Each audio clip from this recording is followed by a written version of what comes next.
Hello and welcome to News Centre. I'm Shireen Bhan. Impossible to Possible, a book authored by Maruti Suzuki chairman R.C. Bhargava, highlights the incredible success story of Maruti, which made India the third largest automobile sector in the world and, more importantly, opened up a path for the country to become a stronger manufacturing hub. However, India's manufacturing sector has historically been a laggard, contributing only 13% to GDP in 2022, as opposed to the 54% that we get from services. The big question is, will India take advantage of the favourable position that it finds itself in on the back of China's tensions with the West? Joining me now is Maruti Suzuki chairman R.C. Bhargava, also the author of the book Impossible to Possible, as we count down to Budget 2024. Mr. Bhargava, always a pleasure. Many thanks for joining us. You and I spoke when you authored your last book, and of course this continues with the story of Maruti Suzuki and how it became the behemoth that it has. As we count down to Budget 2024, do you believe that today, the manufacturing breakout moment that we've all been waiting for the last so many decades is on the anvil? I think the answer now lies with the entire people who promote industries, who manage industries, because the government has gone a long way in creating a much more conducive atmosphere for industry to work. You know, it's compared to what we started with and worked with for a long period of our lives. It's very, very different from what exists today. What Maruti, this book which I've written, is really based on what really made the difference in our manufacturing processes and systems, which made the company so much more competitive and so much better in terms of overall efficiency of functioning than other companies in this area. And the object of writing this was to offer an alternative to managements in India, India Inc., to look at it, because it creates a win-win for everybody, including the management, including the company, including the workers, and of course the nation. Right, Mr. Bhargava, as you pointed out, that the environment has changed significantly. The government has brought down taxes. It has announced a PLI scheme across different sectors with the hope of boosting manufacturing. Of course, geopolitically, we've seen many changes take place, including the big one, which is the move towards de-risking the supply chain and moving the supply chain entirely or to some extent out of China. Now, you talked about what companies need to do. In light of the examples that you gave us through what Maruti has been able to achieve, at this point in time, where do you believe India Inc. is falling short, and what are the gaps that India Inc. needs to bridge? I think, Shireen, the issue is that we have been following the practices which we have learned and which we have in various ways picked up from the Western manufacturing world and the education on manufacturing which we have got from the West. The West has lost its manufacturing competitive abilities. The manufacturing center of gravity has shifted very much to the countries in Asia and the eastern part of Asia.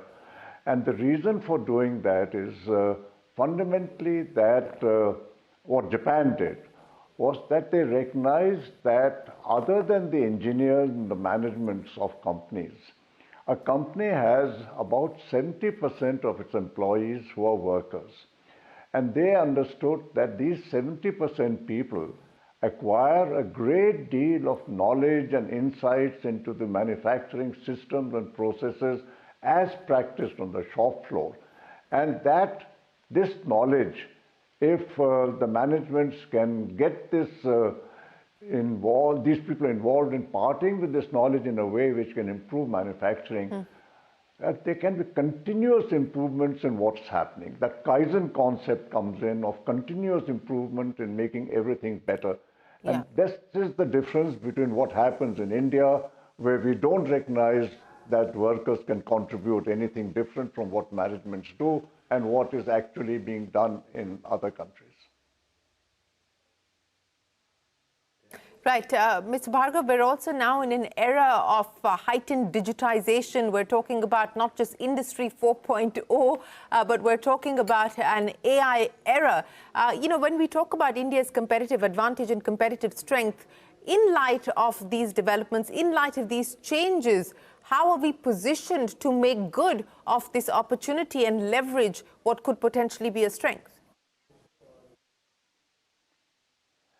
Shane, I think digitization, AI are very much there, which should be used in the manufacturing processes. But essentially, I believe they can be used for better designing, quicker product development, and more important also perhaps, better decision making, making decisions more data-based, looking at all aspects and being objective in decision making. But when it comes to issues like whether people work as partners or work as individuals, whether teamwork is stronger or individual work is stronger, whether for building supply chains you have to treat your vendors as transactional people or as people interdependent in the company. How do you motivate workers to come on time and not take absence through various holidays? All this can't be done by AI.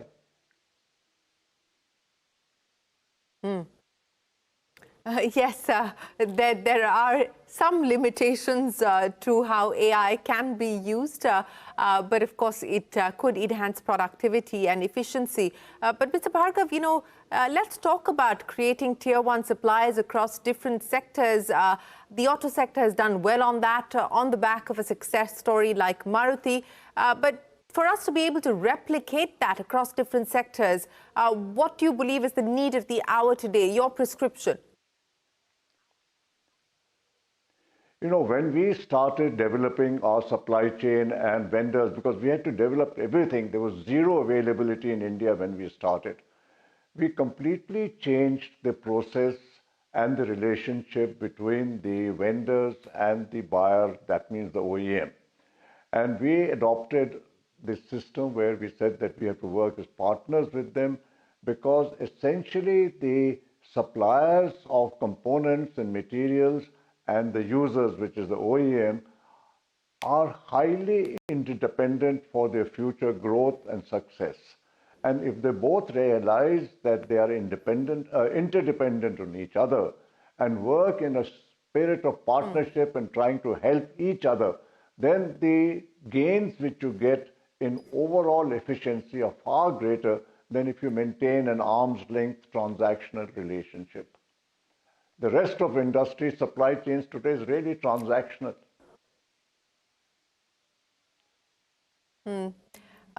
Yes, a less opportunistic approach to building out supply chains. But Mr. Bhargava, over the 4 decades of starting the Maruti story and building out the Maruti story from where it was to where it is today, what do you see as the pivot to the future now? I mean, it is a very different company from 1981 to where it finds itself today. But if I were to ask you to envision the future for Maruti Suzuki, what would it look like? See, the change which has happened is that we have moved from a government PSU to an absolutely independent, listed company operating with the mix of Japanese and Indian management techniques.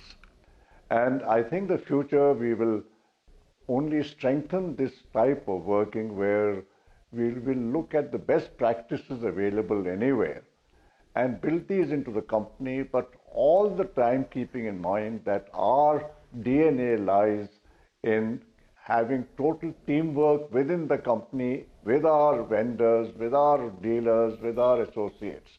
We strongly believe that the more trust we have amongst everybody and the closer we work with each other, recognizing our independence on each other, the better the future will be.